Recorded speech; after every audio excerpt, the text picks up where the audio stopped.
In this video, I'll show you how to make a lush jungle ecosystem for some absolutely stunning creatures known as poison dart frogs. I'll take you through the entire build process and even show you how it looks after 100 days of growth. I'm going to use this giant 45cm tank. It's sold as an aquarium, but it will make a great terrarium with a couple additions. It is a tight fit on the desk, but I think I can make it work for now. As for the light, I'm using this Superfish LED that came with the tank, and it should do the job really well. Now let's get straight into the build, starting with creating a background on the back panel of the glass. To create this background, I'm going to keep it extremely simple and use this tree fern panel. I use this stuff a lot to propagate climbing plants such as Marcgravia, and it does work great. That being said, I've never used it in a terrarium on this scale, but I'm positive it's going to work just fine. The next task is to cut it to size. It does look like I've cut these really short, but once you account for the drainage layer and the substrate, they'll be sitting perfectly. Now I'm going to flip the tank on its back and get these attached in place.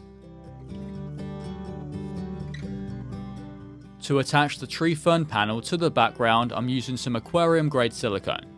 This stuff does take a while to dry, but once it's fully cured, it's really quite solid.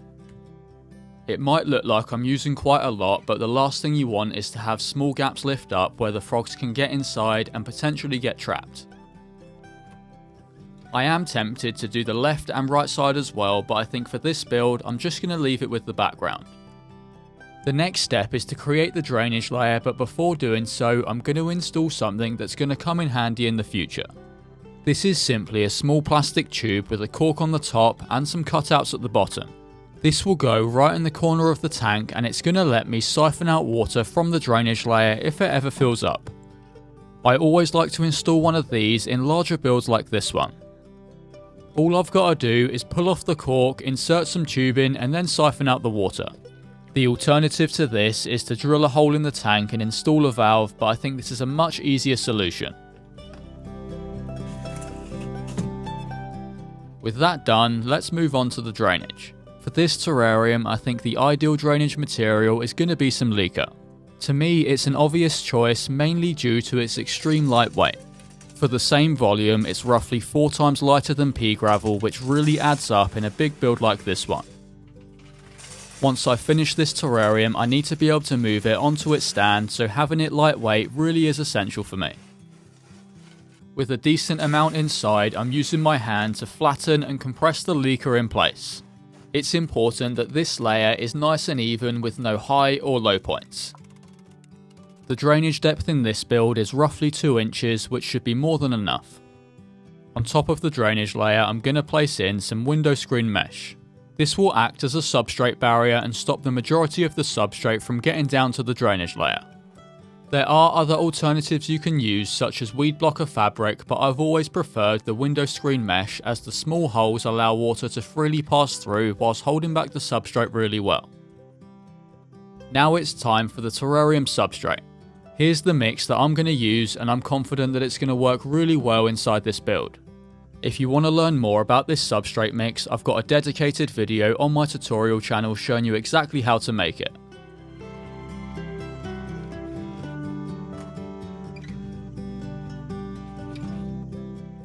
I'll add more substrate later, but for now I'm going to start creating the hardscape. Here I've got some large pieces of dragonstone, and I think they're going to look great inside this build. I'll do my best to leave links to all these materials that I'm using in the description below. I'm placing the rocks inside the terrarium and then experimenting with multiple different layouts. This is some spiderwood, and I think it's definitely going to add some nice detail to the scape.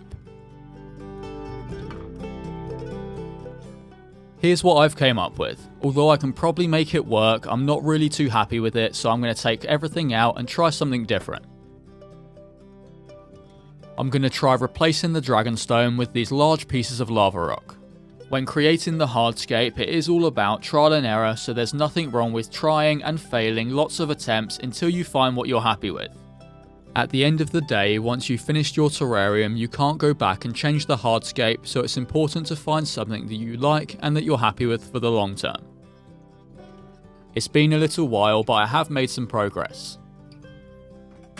I've placed in this large piece of spiderwood which sits nicely just on top of the lava rocks. It wasn't my original plan, but I think I'm going to go for an under canopy style of scape. What I mean by this is that I'll have very few plants growing at the base of the terrarium, but then have a lot more growing on the branches of the wood.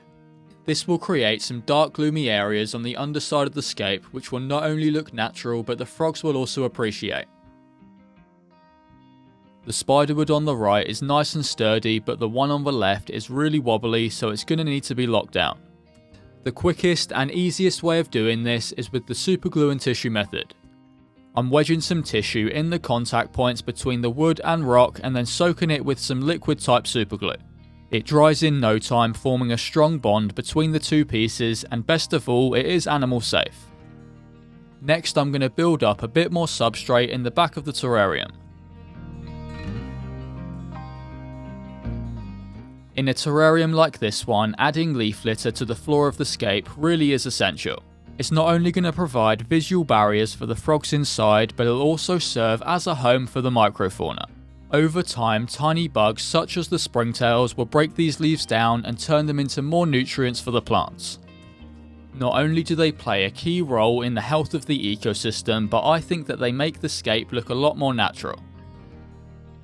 Now I think it's about time to start getting some plants inside. In nature, the floor of the forest or jungle isn't packed with plants due to the limited light, so that's what I want to try and recreate with this build. This first plant going inside is known as an eyelash fern. I've taken it out of the pot and removed as much soil as I can. I then split it up into a couple smaller chunks, and now I'm planting it just through the leaf litter into the substrate.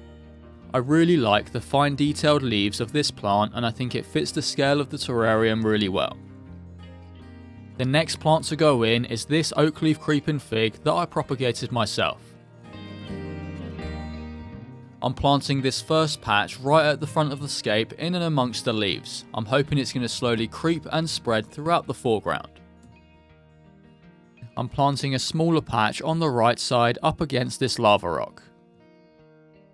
Before adding any more plants, I'm going to give the entire tank a really good spray down as it is looking a bit dry. The floor of the terrarium is already coming along nicely, and I don't want to add too many more plants, but I think these jewel orchids will make a great addition. Their leaves are absolutely stunning, and they're definitely going to add some nice detail to the scape. Instead of removing the entire plant from the pot, I'm going to take some cuttings instead. The jewel orchid left inside the pot will regrow a new stem in no time, and the stem that I'm planting inside the terrarium will grow its own root system, making it its very own independent plant. This is known as plant propagation, and the high humidity conditions of a terrarium are perfect for this to work. Next, I want to plant in a few different Marcgravias. I propagated this one on a tree fern panel, and I think it's about time it gets used inside a build. Instead of tediously trying to remove it from the panel that it's growing on and potentially damaging the plant, I'm simply going to leave it as it is and plant it in the back of the scape. The next plant going in is some Marcgravia sintenisii. Its leaves will grow bigger and bigger as it slowly climbs up the background. In time, these plants will root onto the tree fern panel, but for now, these toothpicks come in handy to pin them down in place. I want to plant a few small cuttings in the foreground as well, climbing up the lava rocks. One useful tip for these cuttings is to place in a small patch of sphagnum moss in first and then plant them on top. I found this ups their success rate a lot as the sphagnum holds moisture really well and allows them to grow some healthy roots. Here I've got some Anubias and Bucephalandra, which are actually sold as aquarium plants. Despite this fact, they thrive in terrarium conditions due to the high humidity. One thing you do need to be aware of is how you plant them inside. These plants are epiphytes, so you don't want to be planting their rhizomes into the substrate. Instead, I'm placing them on top of the leaf litter and then only pushing their roots into the substrate. Next, I'm going to plant in some cuttings of Philodendron and Ficus. The leaves of these plants do get on the larger side, so I'm going to keep them towards the back of the scape. This is some Java fern, and just like the Anubias and Bucephalandra, it's sold as an aquarium plant that also grows great inside terrariums. These patches have been growing out of water for a while, so they're already acclimated to the environment. If you're using aquarium plants that have been growing underwater, they will have to adjust to the conditions and may go through a dying off stage before bouncing back. These next plants going in are going to help create the upper canopy of the ecosystem. These are epiphytic plants known as bromeliads. These plants are different to most as they get their nutrients through the pool of water in the centre of their leaves. They do grow roots, but their main purpose is to anchor the plant down on whatever surface it's growing on. In nature, they mostly grow on branches of trees, so that's what I'm going to replicate here by planting them on the wood. For the most part, I'm planting them in by just wedging them in place, but some of them do need to be locked down. There are a couple methods to do this, one of them being using some gel type superglue. The bromeliad will grow its own anchoring roots, but this just holds it in place in the meantime. My preferred method to use where I can is to lock them down with some zip ties. These are super strong and will hold the plants in place really well. With the majority of the plants inside, I'm absolutely loving how this terrarium's coming along. I'm really glad that I decided to change the hardscape at the start, as I don't think this style of terrarium would have been possible or looked very good with the original hardscape I had planned. No build is complete without some moss, so that's what's going in next. This is some Christmas moss and it's one of my favourite species to use, especially in builds like this one.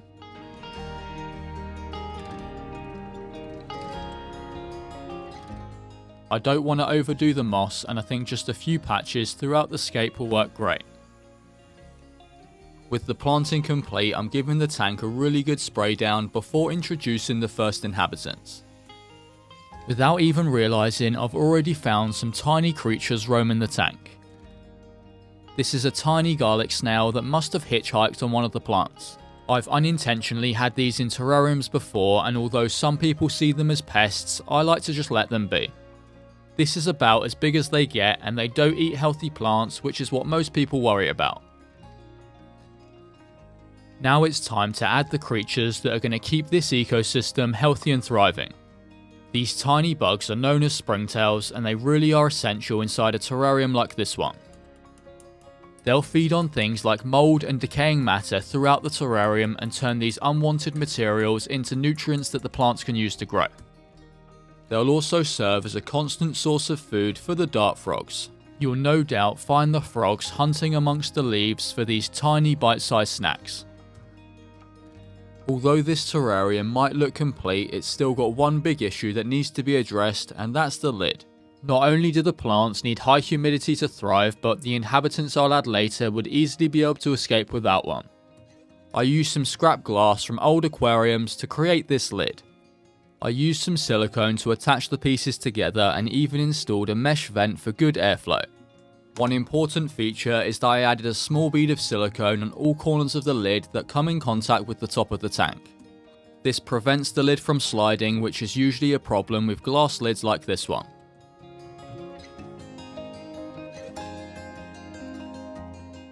All that's left to do now is to let the terrarium grow in and establish before I can introduce the tiny frogs that will call this ecosystem home.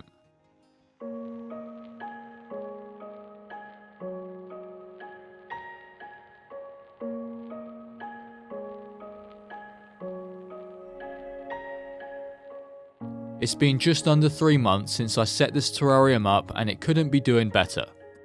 Pretty much all the plants have got lots of new growth, and they're starting to fill out the scape really well. One of the highlights for me has got to be how well the bromeliads are doing. They've developed some vibrant colours under the intense light and have grown some healthy anchoring roots. If you look closely, you can see that some of the bromeliads have got stems coming out from their base. These are known as pups, and with time they'll grow into their very own independent plant. This will help fill out the upper areas of the scape even further, so I'm excited to see how it develops over the coming months. I can't overlook the base of the terrarium, as it really is looking like a slice of nature. Just to mention a few, the moss is slowly climbing down over the lava rock, and the oak leaf fig is spreading throughout the leaf litter just as I hoped it would. All of the jewel orchids have grown new leaves, and they're looking absolutely stunning. As for the plants in the background, some are growing quicker than others, but for the most part they're all doing well. This Marcgravia has climbed all the way up the tree fern panel and it's grown some stunning detailed leaves. The Ficus and Philodendron are growing slower, but I'm confident they're going to take off in the coming months. Now it's time to introduce you to the frogs that are going to be going inside this terrarium. These are my two dart frogs that I've had for about 3 years now. They really are such beautiful creatures and are super rewarding and fascinating to keep. They both wasted no time and jumped straight out the tub and started exploring. Before taking a proper look at them, I do want to let them settle in.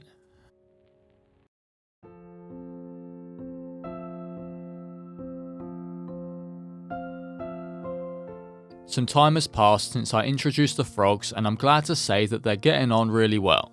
They're certainly not shy and they spend most of their time hunting for food throughout the tank. As for their diet, it mainly consists of fruit flies. The flies that I add are covered in calcium powder to ensure the frogs are getting the proper nutrition they need. It's so satisfying watching them feed, and for the most part they're really accurate at catching the flies, but this one seemed to have a bit of trouble.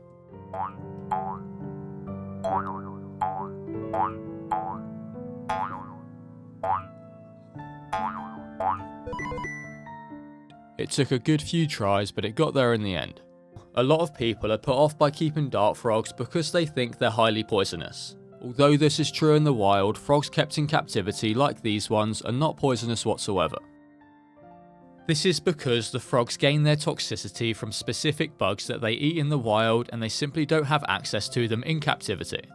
This doesn't mean you should go and hold them, as like most frogs they have very sensitive skin that can absorb oils and chemicals from your hands. It's been a joy to watch this ecosystem grow and establish over the past 100 days, and I'm excited to see it develop even further over the coming months. I'd love to hear your thoughts on this build in the comments below, and as always, thank you for watching.